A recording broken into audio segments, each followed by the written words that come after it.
What's going on, everyone? Welcome back to the spot where we kick back and react to all kinds of different things. All right, so what we got going on today? We're about to get into some science.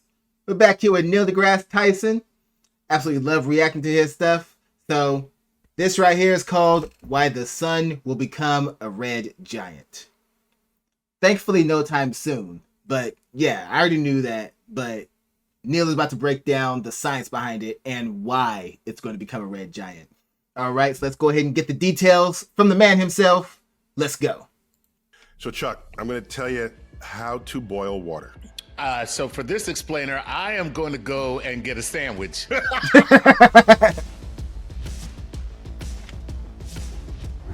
You fill a pot with water.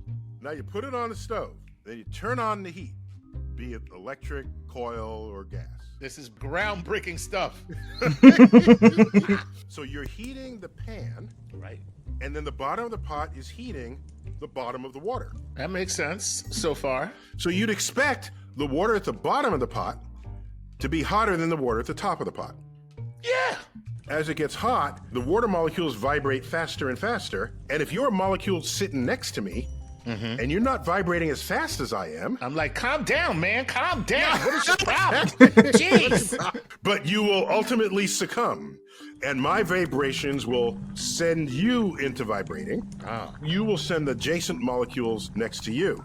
It's called conduction. It's how, if you have a fireplace poker or the handle of an iron pan on the stove, the pan gets hot, eventually the handle gets hot. Lord, have I learned that the hard way. Okay, so the iron molecules start vibrating, and they tickle the molecules next to it, set them vibrating, and that is heat energy going out of the pan, up the handle to your hand to burn you, unless you get a pot holder. Right. So the liquid will conduct heat until that's not fast enough. Conducting is slow.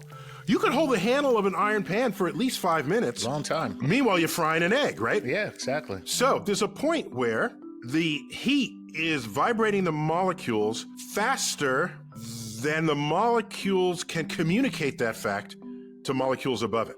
Aha. So the solution to this is blobs of water rise up from the bottom. You don't see the early bits of this, okay? Because the water is completely transparent and there aren't any bubbles yet. Right. But the hot water rises, Right. physically moves. That can't happen in your iron pan because it's solid. The iron can only move heat through conduction. Right. But the moment the heat becomes sort of significant, whole pockets of water will rise up, replaced with cool pockets of water that were above that come in below. If I rise up, something's got to take its place. Right. If you want to test this next time, put in a few raisins at the bottom. Sounds like an awful dish.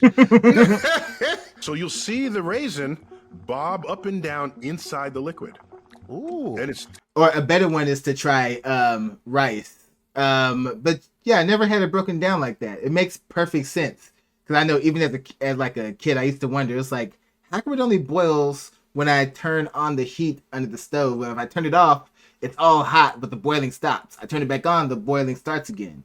And so there's the explanation. The bottom is hotter than the top, and the heat is happening too fast, so it's forcing it to rise up, pushing the technically cooler water down, and it just creates this boiling process. And like, you do that with rice and everything, you just see the rice going up and down until it's finally cooked all the way, provided you have enough rice, to make a proper pot of rice with your water. you'll see the raisin bob up and down inside the liquid. Ooh. And it's doing that because it's following. It's following the pockets of water. There you go. So convection is a way to get heat from one place to the other by physically moving blobs of the stuff. And so convection can happen in solids, but it can happen in liquids and in Air. gas. Okay. But it's not boiling yet. What happens when it boils? I'll tell you when it's boiling. It's boiling when at the bottom of the stove, it is so hot, the water at the base of the pot turns into steam. Wait, Inside. Inside. Wow. So you have a ball of steam there, and so plus it's gas. Gas underwater is going to rise fast. Exactly. Now, the early bubbles of steam, these are cool. The early bubbles, you'll see them start, and as they move their way up, they get smaller and smaller and they disappear. Right. Because the water above that layer is not at boiling temperature yet. It's cool. It's cooler. So it's cooling down this steam bubble, turning it back into water. Interesting. So when the bubble is formed and keeps the same size the entire route to the top, then you have 212 degrees boiling water. So boiling water is really it's just water farting, basically. That's exactly what I was thinking, Chuck. In a way. In a way, yeah. But that's crazy to think about. So when you're looking at steam coming out of the pot as you're boiling it, that steam is literally coming from the bottom of the pot, not the top. That's something I never knew. That's why I love watching these. You always learn little details that just make science that much more fun. Oh wow. And so at the end of the day, yeah, boiling water is creating little water farts. And they're starting from the base, from the very bottom, and then rising to the top instead of, because you look at it, it's like, just with your eyes looking at it, it looks like the steam is coming from the very top of the water that is just giving off. But no, the very bottom. Learn something new. If you fart in a swimming pool, that bubble will not disappear. That'll just stay a bubble all the way up. That's the easiest way to get kicked out of a pool party. Why are there bubbles coming from your suit? Coming from your rear end. No, none of what I just said is why I have this explainer with you. Okay, plot twist. Okay. Have you ever had a pure pot of water boil over? Oh, no, it never boils over. But wait, when you make spaghetti, it can boil over. Yes, it can. What is the most boil over substance known to man in a morning stove? The most oatmeal. Wait. Oatmeal! Oatmeal. Oatmeal! Oatmeal. So why does water not boil over, but oatmeal does? Why? I will tell you. I'm ready. I'm ready There too. they are, slowly coming up to temperature. The pure water gets to 212. A blob of steam rises up and escapes the top. Right. What happens to that same blob of steam in the oatmeal? It can't get out. Right. There's oatmeal in the way, but it has to get out.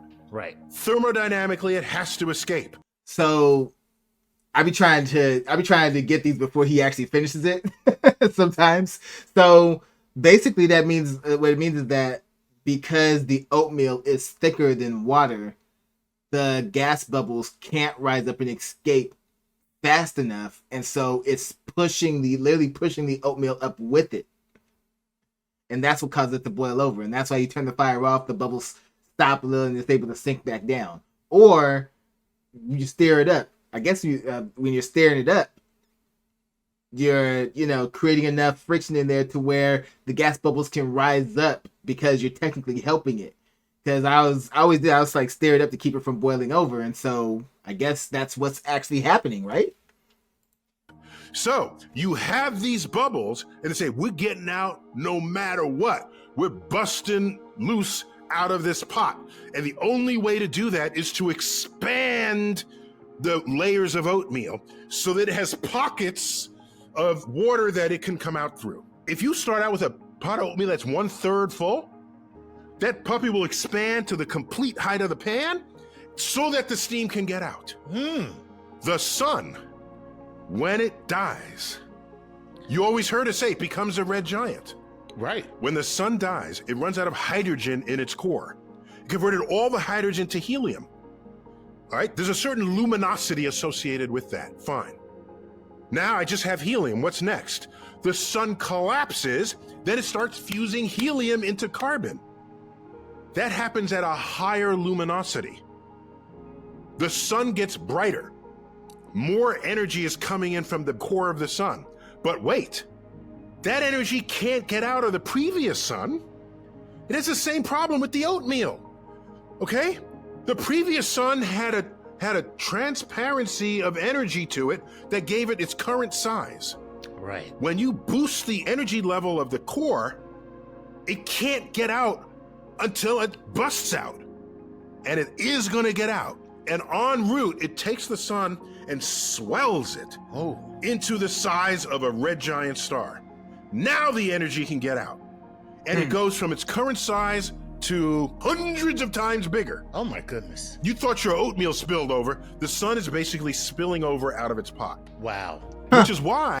And so I guess so that's why a red giant eventually it becomes a complete dead star, because of the fact that the core, it's pretty much it's expanding to the point to it because it's already in the process of dying, but in that process it's caused this expansion. So before it's a complete dead star and everything, it's gotta go up. There it is. Right? If you want to tame the oatmeal, you have to lower the heat. Lower the heat. As much as you can. We can't do that to the sun. The sun is stuck with the high energy. It's going to puff up and become a huge red giant star. So, under high heat, the oatmeal wants to become a big giant star, basically. And when that happens, we're all going to die. Even though all of us here right now will already be long gone by then. But whoever's around at that time, whoo! I just hope you figured out space travel across the galaxy by then. That's your only hope at that point. Get the energy out. Right. Lower the heat, which the sun doesn't have the power to do. Now it can bubble and you can cook the oatmeal. So the sun has no choice but to go ahead to keep expanding. Correct. Until it becomes its own delicious breakfast explosion. Whereas you, the chef in the morning, have the option to lower the heat on the oatmeal. Right. So the oatmeal boils over for the same reason the sun gets big. The energy can't get out and it has to thin things up above it so that the energy can find its way out. And it does. That's super cool. That's how to boil water. Okay. Neil deGrasse Tyson here. Keep looking at Oh, that's great. That's great. And to imagine the physics behind what's happening to the sun relates to the physics of what happens when you're boiling water. That is insane. But that's why I love science. All right, y'all. Well, that's going to do it for that one. So you guys know what to do. Go down in the comment section. Let me know what y'all thought about this one. Let me know what you'd like to see me react to next. Hit that like button before you go. Share this video with everyone you know. And subscribe if you haven't done so already. All right? So, till next time, take care of yourselves. And I'm out of here.